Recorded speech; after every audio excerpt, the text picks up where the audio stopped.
Well, hi, this is Bill Borum, welcoming our many members across the United States to this session of the U.S.-Russia Sister Cities Roundtable.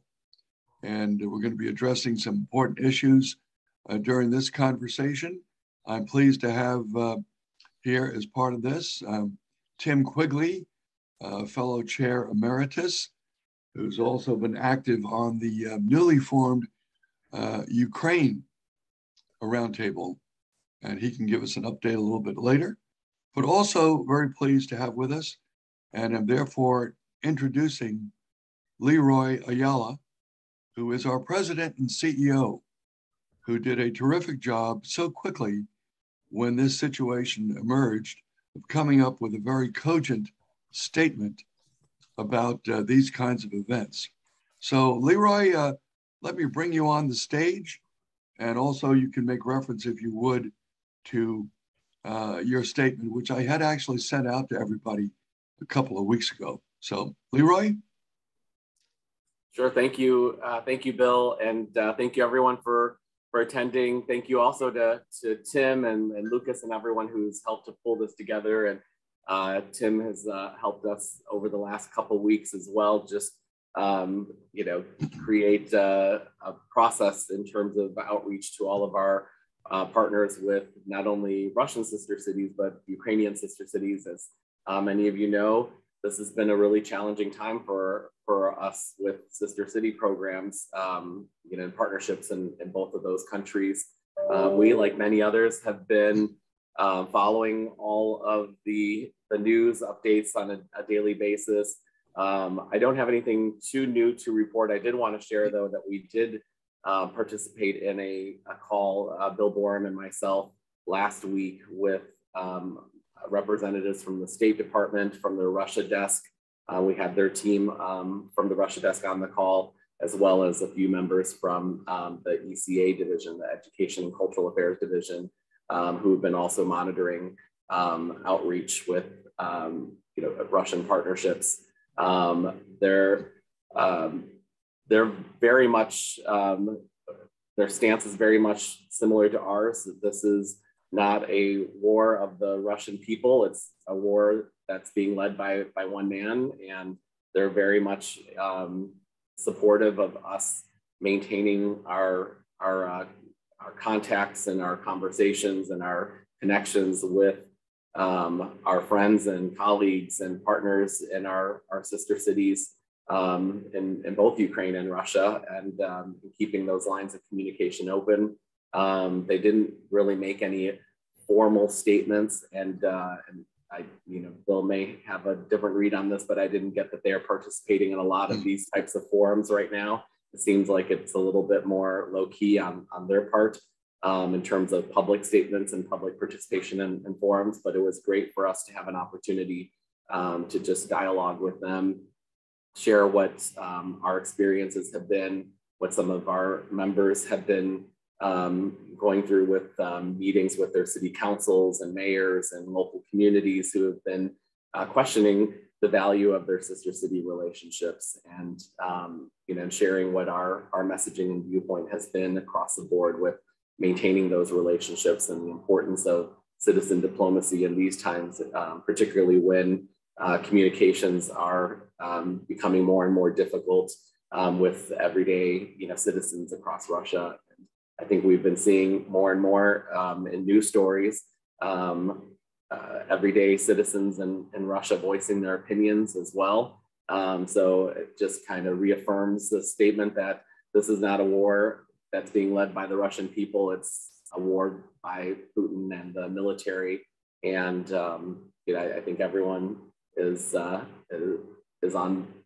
the same page when they say that this war was unprovoked by Ukraine and the Ukrainian people. So it's just devastating to watch the news each day.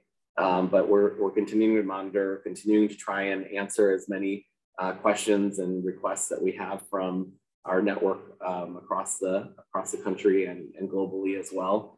So I thank you for all of your support and for all of your messaging and outreach to your communities, and for sharing your stories and best practices with others as well. I think we're going to learn a lot today when we start hearing how each of our individual sister cities have been responding to different requests for information or requests from their own local city governments. So I encourage you to continue to share with this network and with our office here in Washington, D.C., anything that you think might be helpful across our network. But with that, I'll be on the call, so I'm happy to chime in as well. But I do want to hand over the floor to Bill, because I know we're a little limited on time today. Thanks very much, Leroy, for being available as you have been in the last 2 or 3 weeks on this issue, and being able to participate in some of the local meetings that have been out there. And also, as you're getting ready for our spring leadership conference, which starts tomorrow. So thanks for hanging in there with us. So I guess I saw 2 general purposes for this session. One is to share with the entire group situations that have been successfully overcome, or maybe not so, where there's been consideration given locally at terminating relationships. So I'd like to hear some of those stories, but then also if anyone has something coming up that's maybe on a council agenda where perhaps you need some advice, or at least wondering how to plot some strategy or approach that we can help out with. So therefore, and I received a number of messages from people telling about what they've been doing. So is there anyone you can wave or otherwise, and Tim will keep an eagle eye out for you. I see Dave Lynn. Bill, if I could interject before we get into that, just administratively, could everyone please give their contact information in the chat so that Bill has a complete record of all of us that participated in this? Excuse me. Good point there, Tim. All right.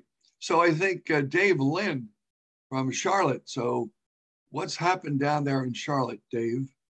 Well, thank you, Bill. And I just want to say thank you, Leroy, for being here. And Tim, Leroy, the statement that you put out on March 1st was very helpful in terms of defining sister cities, the purpose and how we can navigate this. So I appreciate that. And I do, our big day is Monday when our city council in Charlotte, North Carolina will make a decision regarding the future of our relationship with Voronezh, that is our Russian sister city. I see several people in here. I see Stevens Point with Susan, and I see Roanoke represented, and other cities that we've actually been scouring the media to see what other cities are doing and how other mayors and city councils are responding. Because I think we are the choir here as a group in terms of understanding what Sister Cities is about, but our elected officials are across the board and trying to reach a sense of unison. In some ways, this has the opportunity to be a positive in defining what Sister Cities is all about for those who maybe haven't yet embraced. But we're also trying to navigate strategy in terms of how we can articulate that message. So I hope that in addition to this meeting, Sister Cities International has a strategy for comparing, one, helping us understand what cities, American cities with Russian sister city relations are doing, what's working, so that we can apply those strategies within our own communities. Very good. So, well, Tim, why don't you identify the folks as they recognize them here, if they're waving there? Anyone else? So okay. One is, there's I'm Ardith Cade, and I'm from the state of Maryland. We have sister states, and as well as sister cities. Our governor, looking for some way to say something immediately without consultation with us, terminated our sister state relationship with the Leningrad Oblast. So we are continuing to work together, and we hope to meet with him at some point to say, you know, this was not the right, he needed a symbolic thing to do, and he did it without thinking of any side consequences. So we will have to do some work with him and hopefully can reestablish what we've had for over 20 years. So Ardith, was a letter sent to anyone in Russia about this? Oh, yes. A letter to the governor of Leningrad, Governor Drozdenko. And, you know, and the press had it. They played it up. I mean, it was more press for our sister state programs than we had in months, but it wasn't all the kind we had hoped for. All righty. Is Nancy Madison on? Okay, it was going to be a little tight for her, Bill, and I'd like to go ahead and give a report on her behalf. Nancy Madison heads up the Santa Clara County sister county relationship with the region of Moscow. And we are on the docket in an hour at the Board of Supervisors today to discuss the county administrator has recommended severing the relationship. And so we locally, Nancy has been organizing not only county sister city commissioners, but those of us from the main cities in Santa Clara County to testify this probably early this afternoon. I think we're item number 35 on the docket. But I will get back to David's comment, Leroy. What's critical for us in the field is being able to distribute the actual policy.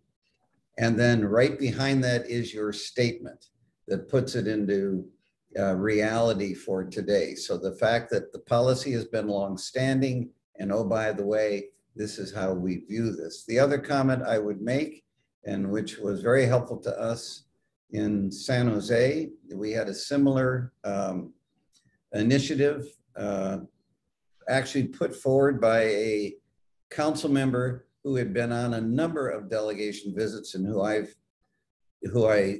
considered one of our strongest advocates, but she wanted to make this a symbol.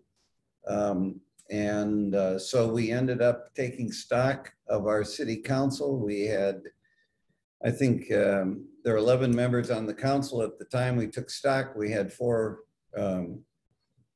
sure votes, but at the end with Bill participating and Nancy as well coming in from the county. Bill is the country representative for Russia and Nancy, representing the region of Moscow. Our sister city relationship is with the city of Ekaterinburg. We were able to turn that challenge into an 11-0 vote to retain the relationship, but to send a message of, originally it was supposed to be a in your eye message to the mayor of Ekaterinburg. In the end, the council tapped that down, and council member Sergio Jimenez, who is one of Leroy's members of his board of directors and a local city council member, is sending a letter to the leadership of the sister city movement in Ekaterinburg, actually expressing support for those in Ekaterinburg that have been protesting the actions by the federal government. So we do have copies of all of that dialogue. Bill was, as I mentioned, was part of that effort. And for those that are still in the throes, I'd be glad to share any of those documents with you if that might be helpful. And one of the points, and then in closing, the point we made to Congressman Arenas' very passionate plea. She has a large Ukrainian population in her district, which speaks to her advocacy, is that the people under assault, we should not, in our effort to support the people under assault, demonize the people who are being oppressed, and that we are in fact the last link of communication with that oppressed population. So for all of you, if that is useful, we certainly can provide our documents. And with that, Bill, I yield it back to you. Is there another question? I don't see a hand up for Bill. Any other hands up? going to page 2 here. I see Bill Best pitch from Roanoke. Yes, please step up. Thank you, and thank you for this opportunity for all of us to share our ideas and our situations with each other. Some of you may be aware that the governor of Virginia, who just took office in January, on February 28th, a Saturday, he issued a statement asking Roanoke and Norfolk, Virginia, to terminate their relationships with sister cities in Russia. The mayor of Norfolk pretty quickly released a statement that he supported that idea, and ultimately their city council, as I understand it, passed a resolution suspending the relationship with their Russian sister city, whatever that means. I'm not sure what suspension actually entails.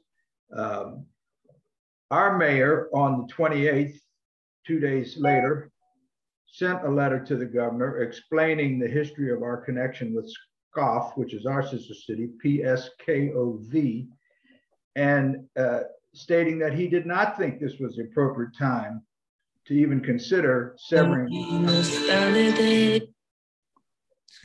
our contact with the people of SCOF. Our president of the Roanoke Valley Sister Cities also sent a letter to the governor.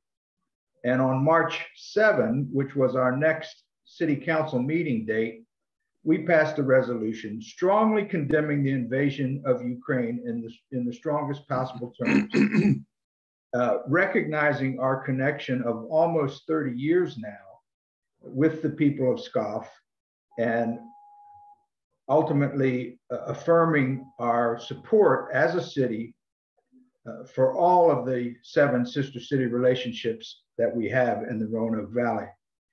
I just want to say that I think a lot of the reason why is probably because 3 of us on city council have visited at least one of our sister cities.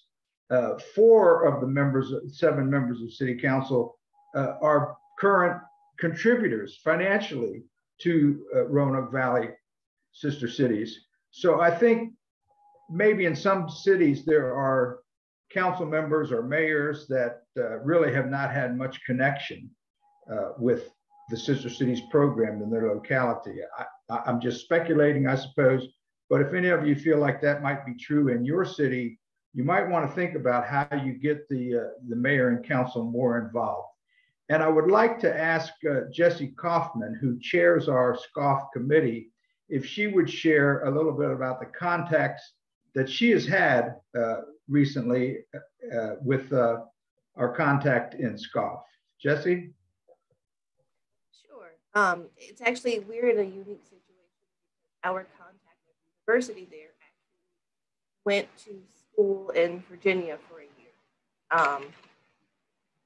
Are you able to hear me? You speak closer to your microphone. You're breaking up a little bit. Sure. Our contact in Russia actually went to school for a year in Virginia. And so she was able to, she's very familiar with what we're doing. And so she has not been able to contact me through her university channels, but she and I have been talking through her personal email, which is in an entirely different name. It is not even in her name. But she has been sharing with me about how there's a lot of activism online and in the streets, but it's more subtle where they are. They're tying green ribbons on trees and fences, and that's the way they're communicating with each other.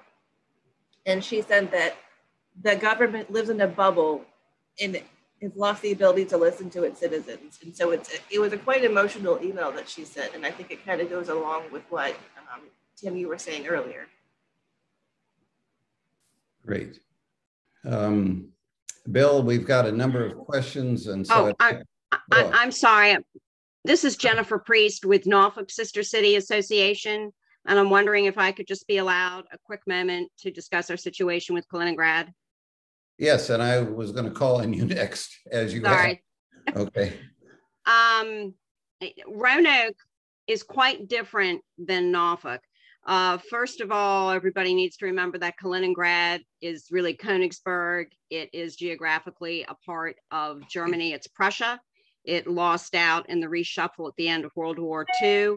So it made Stalin happy. You know, FDR had to make Uncle Joe happy. So he got his warm water port.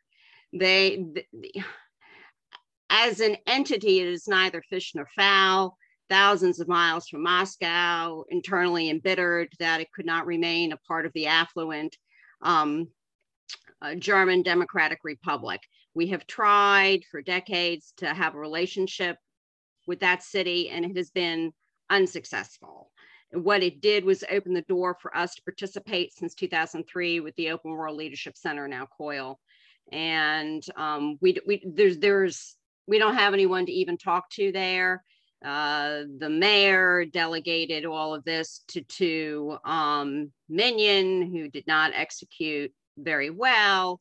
And, you know, the port in Kaliningrad is helping to supply material to the war effort. And so at the end of the day, what they decided was to issue this resolution of suspension for the non-existent relationship. And then what we did was cover the Kaliningrad marker on our beautiful new signpost and hid the Kaliningrad part of our website, assuming that at some point in time, things will have some degree of normalcy and we can undo everything. But that's the state of play for Norfolk.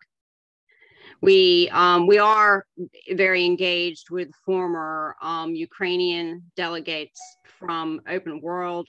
Most recently, a group of veterans who are now in the front lines, two of whom have provided us with ways to make contributions for psychotherapy services and for medical supplies. All right, thank you, Jennifer. Bill, we've got 4, and I'll just run down. Brian, if you'd like to comment, then Paul, then Susan, then Drew, in that order. Hi, my name is Brian Snyder, and I'm the chair of the Durham, North Carolina Kostroma Sister Cities Committee. Sister Cities in Durham is very active and very visible in the community. And my understanding is that it never made it to the mayor's desk, whether or not this was open for suspension or termination. But we do have several members of the town council on the committee, and the committee was debating, felt a strong statement needed to be made, and in the end chose a statement that said, hey, we can't remain silent on the crisis. We remain unequivocally opposed to the invasion, but the majority of the letter did reaffirm our support with Kostroma and the close relationships and mutual understanding that we have built. I'm a byproduct of this. I went on the first exchange program in '91. I lived with my host family for a year. I go on vacation with these guys annually. I lived in St. Petersburg for 4 years, and I'm having conversations on a daily basis with people on all sides of this. And what I'm finding is that some of my friends, some of my dearest friends even those outside of Russia, are having a hard time completely coming to terms and cutting off with their extended families back home. And so I think it's really, really important to keep vital lines of communication open.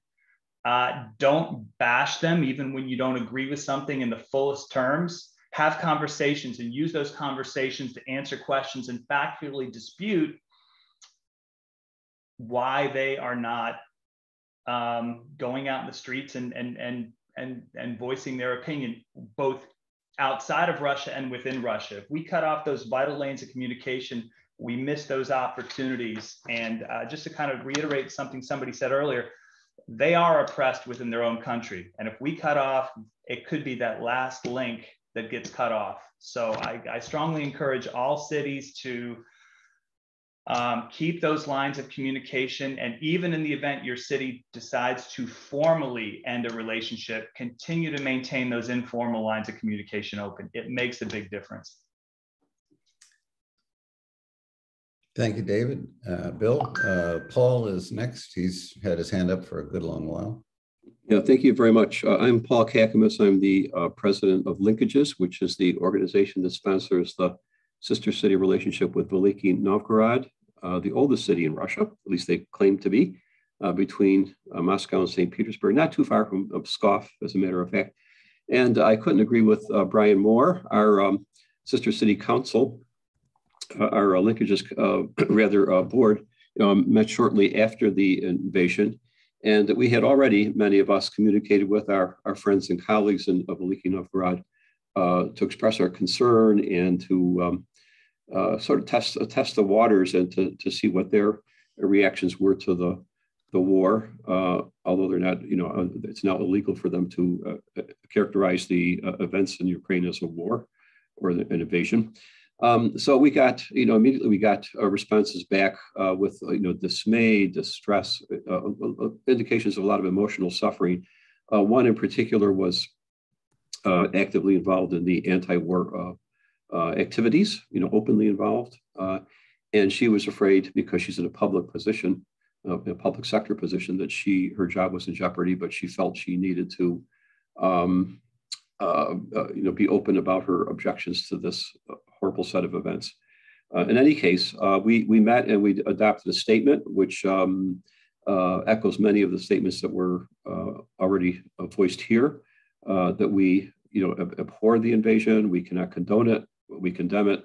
On the other hand, we treasure our relationships with our friends and colleagues in our sister city, and would like to maintain those. We decided we would suspend operations, rather, put a pause on our activities and operations. Not that there was any way to continue them anyway, in terms of activities and exchanges with Novgorod, but that we would continue to reach out to our friends in sort of apolitical terms, because the sense we got was that it was dangerous for them to be very open and expressive, even in emails, about what was going on. So we would maintain lines of communication, but be sort of neutral unless they brought something up.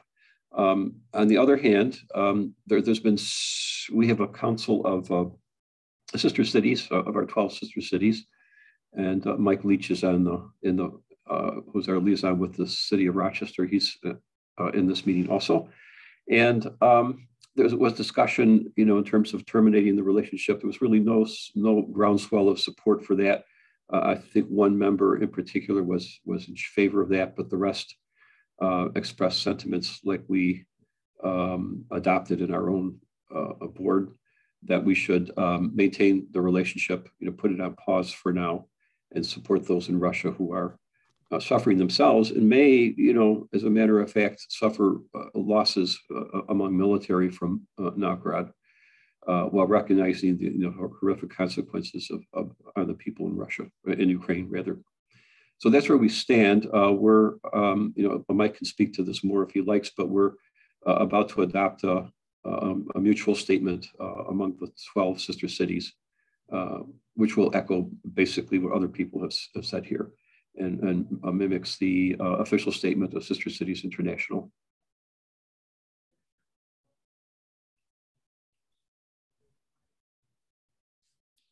So, Bill, did you want to comment at all, or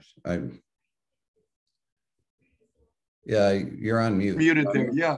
Let me ask Steve Kalishman, putting him on the spot, but he's never ill at ease. So I would ask Steve, who's had a very long history, maybe longer than almost anyone here, to tell us of any recent contacts he's had with the relationship that's been ongoing for many years, which also, as others have remarked, has included, the mayor, of Gainesville has traveled there. So Steve, any observations or updates from your contacts? Thanks, Bill. Our mayor is awesome. He's been to Novorossiysk twice, and we were supposed to go a third time, but COVID prevented it. He's been very vocal in the local media and in the New York Times about this not affecting our program in any way. We have normal relations with Novorossiysk. We've been in touch mostly by WhatsApp is how we usually communicate with them anyway.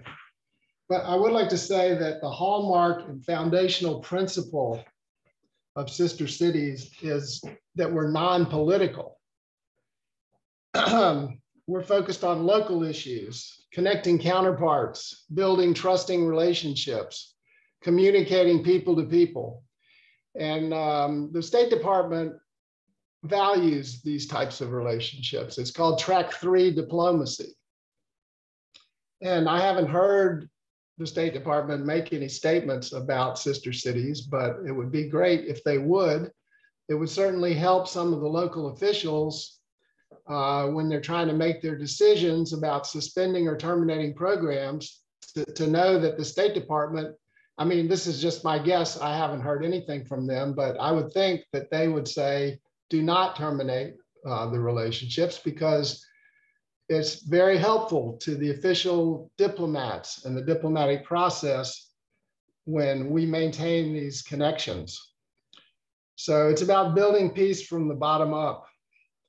And I think it's a mistake to even talk about political, national or international issues in any way. To say that the Russian military action was unprovoked, or strongly condemning an invasion, or saying that the Russians are oppressed people. I mean, these are all political statements that have no place in a sister city program official position. Now, that being said, we've never tried to limit the discussion between ordinary people when we get together. We don't say you can't talk about these things. It's just the official position of our sister city program is that we're non-political and we're focused on cities. So I don't know about your cities, but Novorossiysk, as far as I know, had nothing to do with any of this.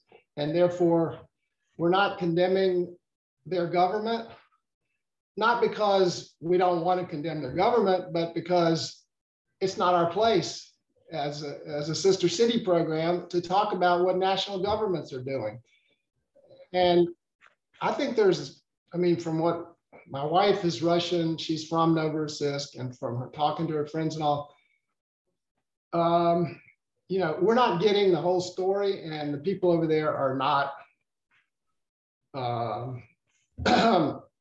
necessarily opposed to what's going on. I don't want to get into the details. That's a discussion for another group or another time. But all I want to say is that the minute we step over the line and start talking about national or international affairs and issues, then we've gone beyond our scope as sister cities.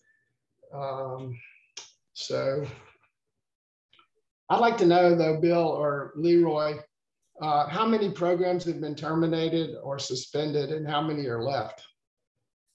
I'm not asking you to tell me that right now, but at some point, if you figure it out, it'd be good to let everyone know that. Yeah, I think, Steve, we certainly will. And I think it's a very small number that have actually been terminated, more by, you know, unilateral action by a mayor or governor, is what I've been hearing and reading. I think your words are words of wisdom as to not getting into these political and top national issues. There are people there that have a different point of view. I've been surprised at some of my many Facebook friends that there are some that, including professors at certain universities that are highly regarded, have a completely antithetical point of view to ours. So no point in arguing with them about this in any kind of forum or denouncing them. So very good words there, Steve, and thanks so much. Okay, so Bill, we got a good number of questions. Susan is next in the queue, then Drew Powell. Actually, I just lowered my hand. I won't take long, but I certainly appreciated Paul's and Brian's comments about how very difficult this has been in the last days since the invasion on February 28th. I'm from Stevens Point, Wisconsin. I see our good mayor, Mike Wiese, is on the call. And there is no real question so far that's come, as far as I know, Mayor, come before the City Council as to suspending or discontinuing our relationship with Rostov Veliki, Russia, one of also the oldest cities near Moscow. And we've began this before the 1990s, but in 1990 we became an official sister city with them. So it's a long-term relationship. I just want to express briefly, and then I'll turn it over. I don't want to take a lot of time, but just how difficult, in the sense that two of our main contacts have shown us that they are definitely, in favor of the Russian invasion. And it's just from a personal point of view, it's extremely hard to reconcile that, given the fact that these are people who have not just lived in Russia, they have traveled, they've been here, we've been there. But with the understanding that I know opposition and protesting is very dangerous and limited. So that's all I'm going to say. It's a process of working through this for me. In the long run, if I look at the alternative of not communicating in these difficult times, that doesn't work for me either, because it is short-sighted. We need, if we're going to survive on this planet, we need to learn to get along, and that's where I'll end.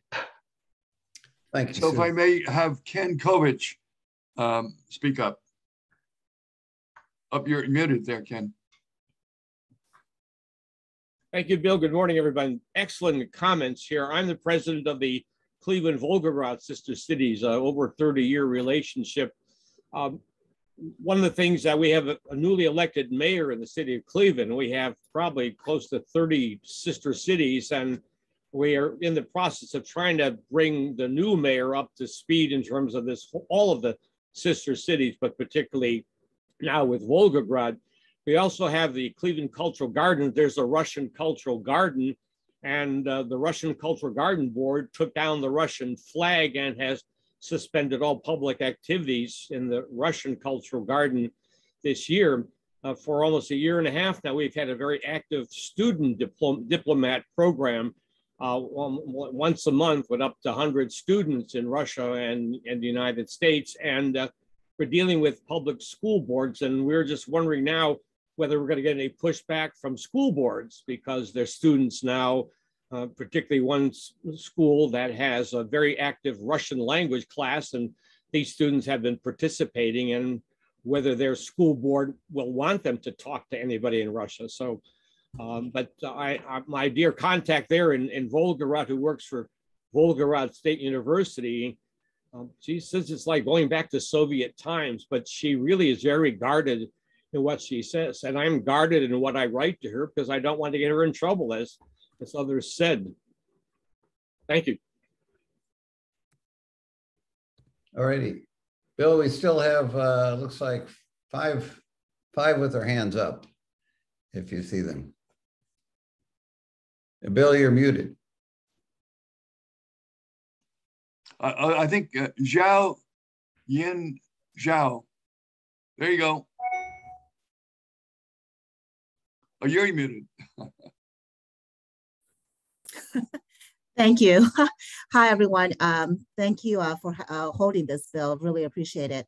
I put my question in the chat there, but obviously agree with everybody on how difficult it is. But I did want to ask about those who are continuing with the relationship, because recently I did get, I was attending a State Department briefing, and I did ask that question for many of us who are, working in diplomacy, citizen diplomacy, and these kinds of programs. And when you have a tension coming together with, what's happening at the national, international level, and then the things that we're doing, how do we navigate that? And one of the things that she said was really interesting and kind of helped me, think about this, slightly maybe more nuanced way, is really about, how about guardrails, if we're going to continue, are there certain things that we should, apologies, I've got it, I can't move that phone. If there's something that we can do to put around these relationships with the understanding that obviously this is a people to people. It shouldn't have anything to do with politics or anything. We all understand that, but it is a city to city, mayor to mayor relationship, which by definition is political in that way. So it's very difficult to reconcile those. And I just wonder if there's something that we can do and maybe SCI can do to help all of us at this time, because it's a great opportunity to do this, to kind of frame this and redefine or remind everyone what it is and what are some of those, you know, those guardrails or those frameworks might be as we navigate this, because this could set the tone for some of the other cities that maybe we may have problems with in a political sense, whether it's China down the road, right? If we have a problem with there, we're going to have problem with the cities in those places. So I, you know, just going forward as an action item, you know, we know where we are with Russia. What can we do to help us prepare, better prepare, you know, whether it's talking to the community, you know, from a PR perspective, with our cities, something that we can do would be very helpful. So that's just something I wanted to put out there. Very good suggestion. And I think we'll confer with Leroy on that as to what could be put together. And let me also, just before I go, recognize Gregory Carlson as the next one. I see his hand up there. To go back to something that Steve Kalishman suggested, and I didn't want to have let pass, and toss that one also at Leroy, is see if we can get someone from the State Department to put out some kind of statement that what Steve talked about, the importance of these relationships. So that can be used ongoing as these matters come up for consideration by city councils and other public officials. It'd be useful for the State Department to make a statement. So, and I'll just chime in just on that point, and I mentioned it in my opening. You know, it didn't sound during our briefing with the Russia desk as if they were going to be making any formal statements or announcements, and it didn't sound like they were right now participating in any larger forums, more just individual smaller conversations, which was really helpful for us, you know, to hear their viewpoints. But we'll continue to you know, see if we can get more participation or more of a statement. But it didn't seem like that was going to be coming anytime too soon. Yeah, that was their caution, perhaps appropriately so. But you might let them know about this meeting and the nationwide participation, and that people are looking for support, and that we felt any statement from them, even if it's relatively brief, would be useful for us in presenting to city councils, et cetera. So we'll leave that thought absolutely. With you. Yeah, and they know about today's meeting actually too, just as an FYI. So, right, of course. Thanks, Gregory. Bill.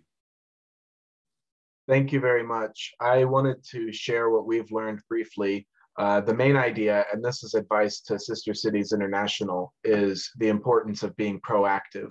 As it was mentioned early in the call, several of these mayors and city councils felt they needed to make a statement and just did so without any communication with the sister city at all.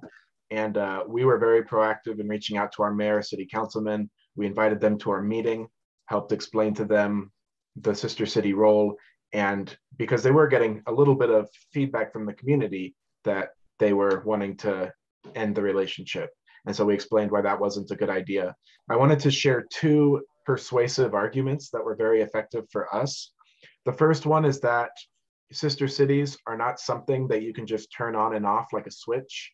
They take years and years of, and decades even, of personal relationships in order to build and sustain.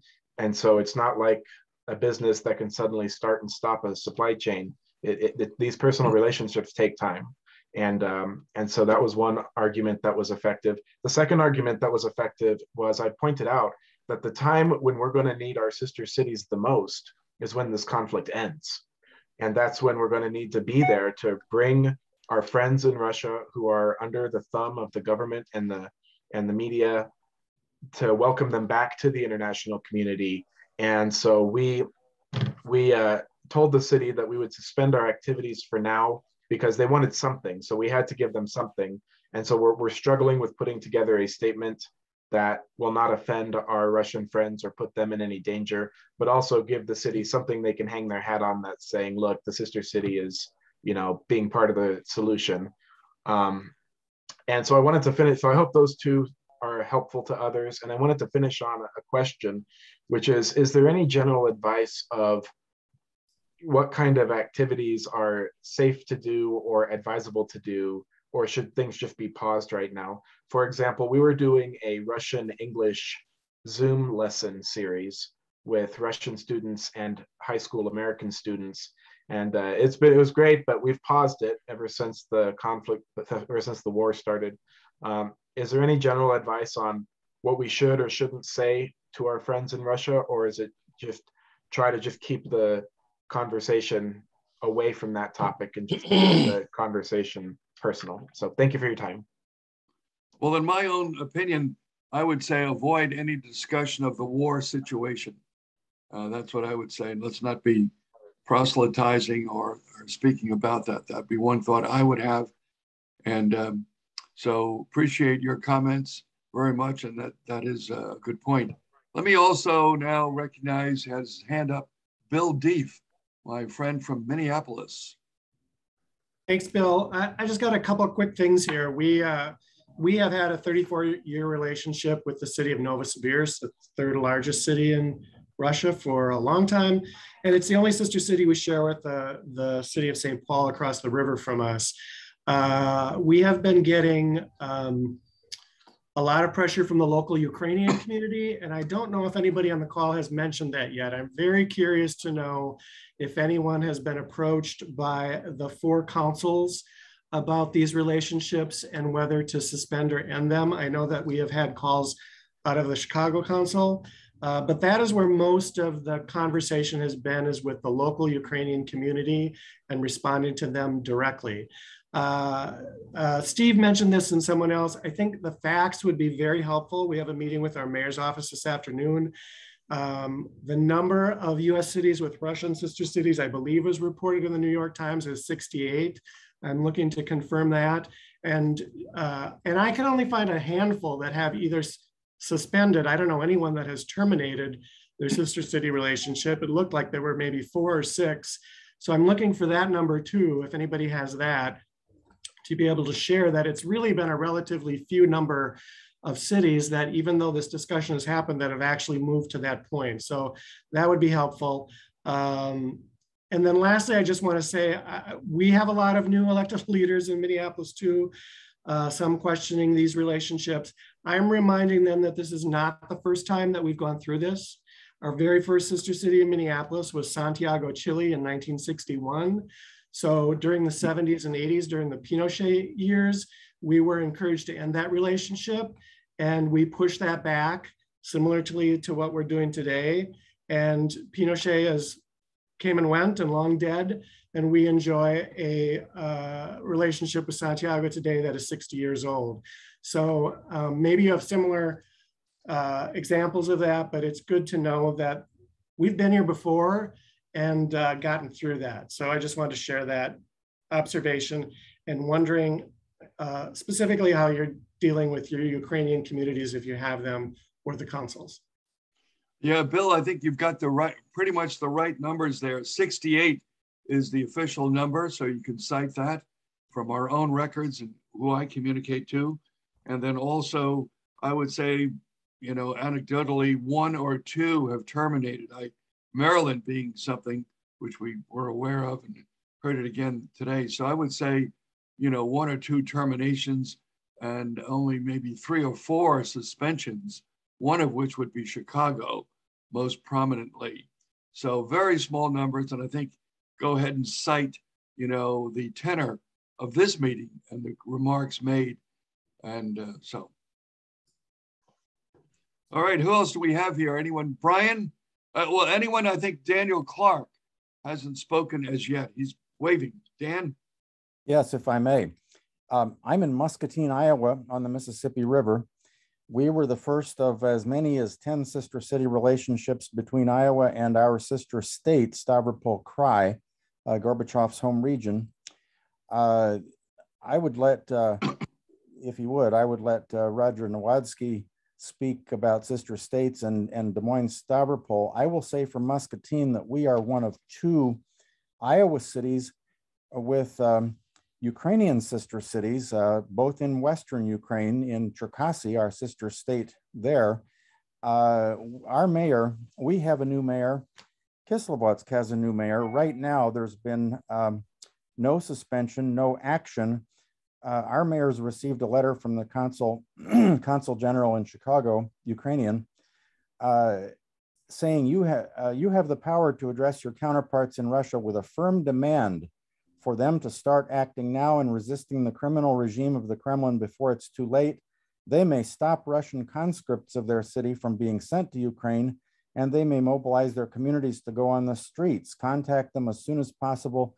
Require immediate action unless they wish Muscatine to sever its ties with Kislovodsk. Well, our new mayor has had no trouble saying that doesn't sound very realistic to me. And so far, I understand his response has been in the nature of what we've all been saying about people to people, long-term, non-commercial, and so on. Maybe it helps that our sister city organization is public-private. We have agreements signed by mayors, but we also have board representation by schools, Chamber of Commerce, and a couple of others like that. I guess I would like to hear Roger say something about Des Moines. Yeah, Roger, go ahead. Yeah, thank you, Dan. And so I serve in 2 different capacities. I'm the president-elect of Iowa Sister States. And so as Maryland, we have some sister state relationships with regions around the world. And one of those longstanding ones is with the Stavropol Krai. And I've been, in addition to being the president-elect, I've been chairman of the Stavropol Krai committee for a long, long time. And there has been some difficulties in back and forth exchanges. I don't think we've sent an exchange back to Stavropol for at least 15 years, and that had to do with fear of the Chechen situation and fear of safety. And of course, I advocated let's send somebody there to check it out. And so it's been a long-term relationship. I think if I remember right, Dan, we've been a state-to-state relationship since 1988, if I remember correctly. So our situation at the state level, it has been that we did receive a quite abrupt notice from the governor of the state of Iowa to terminate the Stavropol Krai relationship with the state of Iowa, again, without any input from our sister city organization. And so we're kind of a unique situation because our sister state organization is an NGO.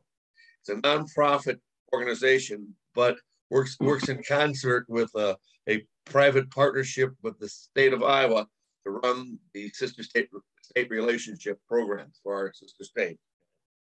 So we did receive a notice that the governor had terminated the relationship because these things are created by the stroke of a pen by the governor and dissolved by the stroke of a pen. But then had directed our sister city or sister state organization to notify our counterparts in Russia. And by that time, we got the message there was no relationship between Iowa and Stavropol Krai. And so again, the director of the sister state organization did send a letter announcing that had happened and send it to the consulate office, I believe, the Russian consulate office, I believe, in Houston. Okay, so that's one aspect. So by the time we got it, I mean, we didn't have any authority to do anything anyway, and what was done is done.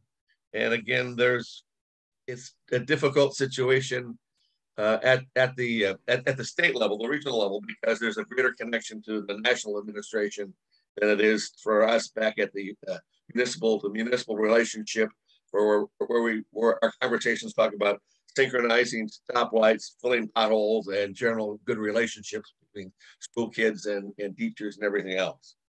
So that was the state of that, and so it was quite a shock, but what was done is done. And then there was some miscommunication too as to what the authority was of the state's organization. So so that was a termination of the relationship. On the municipal level, I am the chairman of the Greater Des Moines Sister Cities Commission, which is a governmental entity. We have a 28E intergovernmental relationship agreements between Des Moines and its suburbs. So our commissioners are appointed by our respective city councils or the mayor of the suburbs.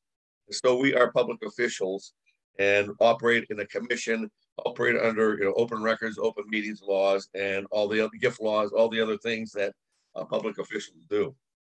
So way back when I was city attorney or corporation counsel for the city of Des Moines, back in 1992, we did establish a relationship with Stavropol City. Stavropol City is the capital city of the Stavropol Krai. And again, the Stavropol Krai relationship was established before our municipal relationship with Stavropol City. And we've had a great working relationship over the years. And then we had some difficulties a while back because we didn't have any Russian-speaking people on our end to really be effective in the communication with the administration. But for a number of years now, for maybe 10 years ago, we have our chairman of our Stavropol Des Moines committee had spent his youth 6 years, many years in Russia and also in Ukraine, okay, when it was the former Soviet Union, and it had a great deal of experience as well as language skills. And so we really reconstructed and rebuilt the relationship up, not from the ground up, but from a communications point of view, and have had great working relationships with our sister city organization, with the Stavropol city administration, and they have a new mayor now because the former mayor who had been active in the relationship had died. Okay? So we were very careful. So then we got the announcement. We got tipped off that the Des Moines City Council was going to act to terminate the relationship between Stavropol City and the Greater Des Moines area. Okay, so we and to our mayor's credit, who has been very active and very supportive of government to government relationships, citizen diplomacy relationships. He kind of tipped us off, and so I had a chance to visit with him. Our commissioners had a chance to visit with him as to if you're going to do anything rash like that. If the train is heading on the tracks, okay, whatever you do, let's not terminate the relationship. If we're going to do anything in that direction, let's suspend the relationship. And again, the question is, well, what does that mean? But again, we said, as was said before, these relationships aren't turned off and turned on by a light switch. Okay, it took years and years and trust to develop and to create and form. And if you terminate the relationship, then you got to start from scratch. At some point in time, administrations changed, attitudes changed. We've worked so hard to get this thing to work and have friendly relations. Don't do that. And so we kind of lobbied from within, and that was successful. Although, again, what does that mean? This is suspended. So we've been instructed not to have any official commitment, which probably is good because I was instructed to ask the Stavropol administration what they felt about the invasion of Ukraine. And obviously that puts those officials in danger if they say anything. And so I thought it was kind of dangerous. I felt it's like setting somebody up, okay? But that was a request before, unless then the relationship was suspended or terminated. So to no surprise, the Stavropol administration did not reply and has not replied since. And since that time, we've been instructed as to the protocol that by suspension, we don't have any official contact, communication. Please open the door for unofficial communication, as some of you have done. And then we have suspended the exchange program. So that's where we're kind of at. And again, I think our mayor was in the New York Times. I haven't seen that either, that paper post. So that's where we're at. And again, obviously the commissioners and a number of people around our community understand the people-to-people nature of citizen diplomacy. And so that's where we're at, regrettably, but it could have been worse. Well, thank you very much, Roger, for that update. and your insights on those different levels and the dynamics in those relationships. Appreciate that. Very, very, very useful. We've got people starting to peel off at this point. So there are two people that seem to still have their hands up. I'll recognize them just to make final brief comments. So first of all, Bill, best pitch. Yes, thank you. I wanted to mention that another of our sister cities is in Poland, where we all know many of the refugees from Ukraine have gone, probably approaching 3 million by this point, if not already more than that. And we got a request from our sister city, Opole, if we would help to support them in helping the refugees. So we sent a donation to the Kosciuszko Foundation, which we've had a relationship with in the past already. It's a Polish-American foundation named in memory of the Polish general who came to America and fought with Washington during the American Revolution. So we've sent a donation to them, and we're exploring the possibility of having a public fundraising activity during a big event that's coming up in May that brings people out to celebrate the 105 nationalities that we have identified as being represented in the Roanoke Valley. This could be a way for us to raise the visibility of sister cities in our area.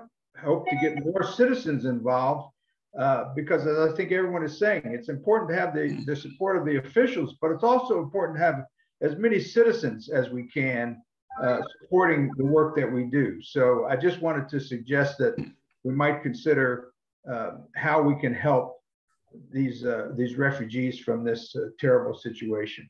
Thank you. Well, thank you very much, Bill. I do want to have Tim Quigley be the final speaker about his Ukraine roundtable, but I think I see Brian Snyder with his hand up. If so, you'll be the next to the last. As people continue to peel off. So Brian, any parting brief comments? I have a quick question and then a quick support for what Bill just said. My question is there any reason why we should not relay our statements, particularly one that is 75% reaffirming, that we shouldn't relay it to our Russian sister city partner? My city seems to think that there's some guidance to the state from the State Department not to poke the bear in any way. And they're hesitant to do that. Should we communicate it or not, particularly when it's effectively reaffirming it, the relationship? Let me ask Leroy, who to reply to that question, put him on the spot, because he certainly had the tenor of the State Department attitude. Yeah, and your statement. Our official statement, we posted it on our website, and we've made it open to anyone who wants to view it or hear that message. We don't have an official, at the Washington level, a national level here, a partnership to share it with. But I am sure it has been seen by folks on the Russian side just through sharing of messages and that sort as well. And we haven't heard any feedback of not sharing that. So, and I know it's been also, pieces of that have been pulled for different articles and statements as well that I'm sure have been gathered for official portfolios, things of that sort. So.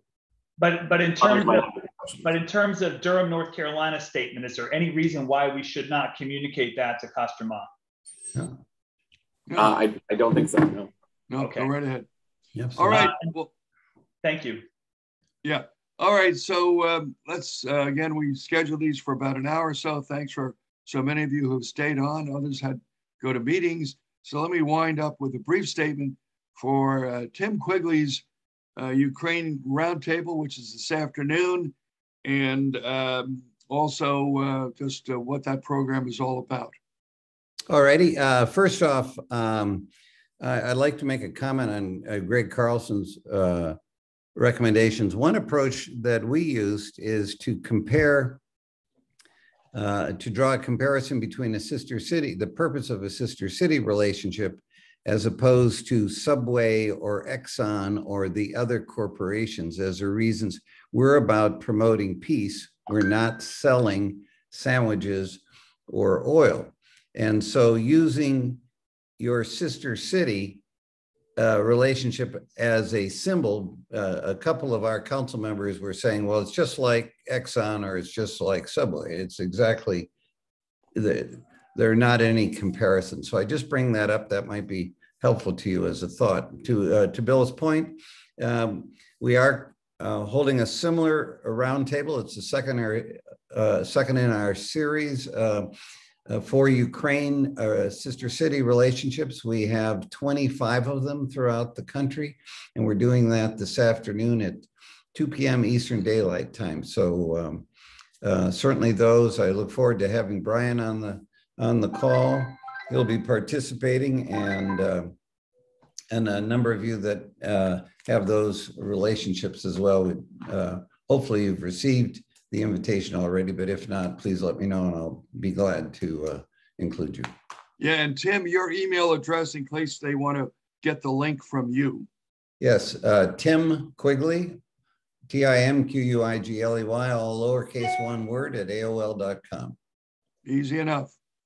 All right, well, thanks everybody very much for your participation. Oh, I see one more waving hand. All right, we'll let you in. Go ahead.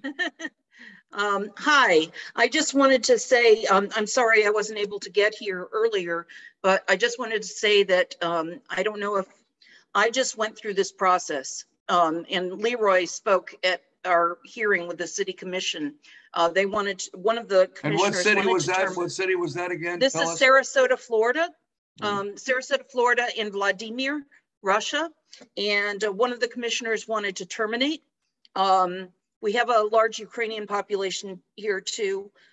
We kind of, the other commissioners finally were turned around by a few speakers. We were not given a lot of time to speak. It was really a very unfair thing.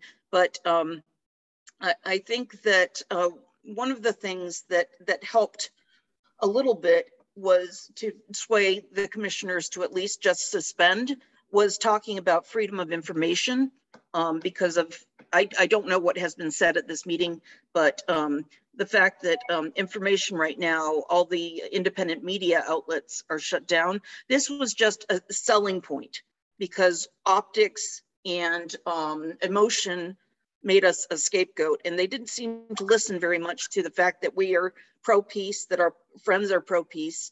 And it just, you know, I just listened, Tim, to what you were, or Tim, I think it was, what he was saying about us being different from Subway and other enterprises and businesses.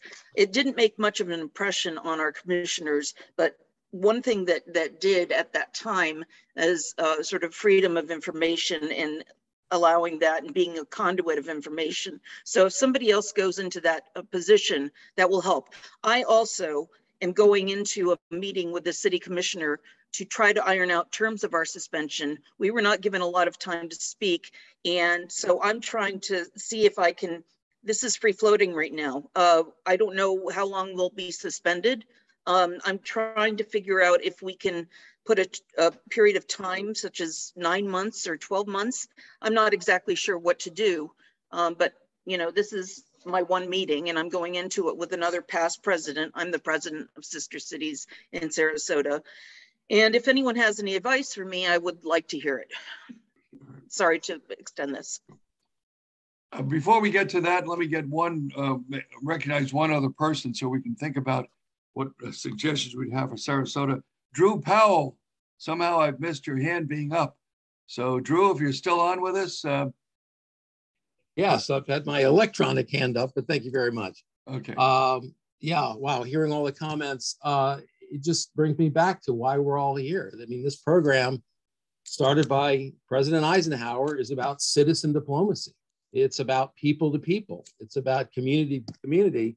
And yes, the mayor or the county executive or the governor signs an agreement, but those elected officials are signing agreements on behalf of the people of their jurisdiction. So I just think it's so important to remind them of that this is a people-to-people program and not a government-to-government program. I think that we as an organization, Sister Cities International, and all of our independent organizations, ones that are perhaps affiliated with the local governments, and certainly the ones that are not, the 501c3s and whatnot, we need to remind our elected officials of what this program is all about. And secondarily, there are some programs that lean very heavily on the trade and commerce aspects of their relationships, and there's nothing wrong with that. But we also need to make sure that these relationships include not only governmental and trade and commerce, but that they include cultural and educational exchanges to strengthen the bonds so that when difficult times like these happen, that we have something to fall back on. And I think we need to do all that in writing and in a lot of different ways with our elected officials to be preemptive. And because there's other countries that may do other things, and what is our response going to be with that stuff? And we need to keep these relationships alive and continuous. So that's all I have to say. Thank you. Well, points very well made. Okay, and I think that's a fitting conclusion to our session. So thanks all, and we'll reconvene as things go forward. And let me therefore finish the recording. Okay, thanks very much. Hey, Leroy, can I call you for a second?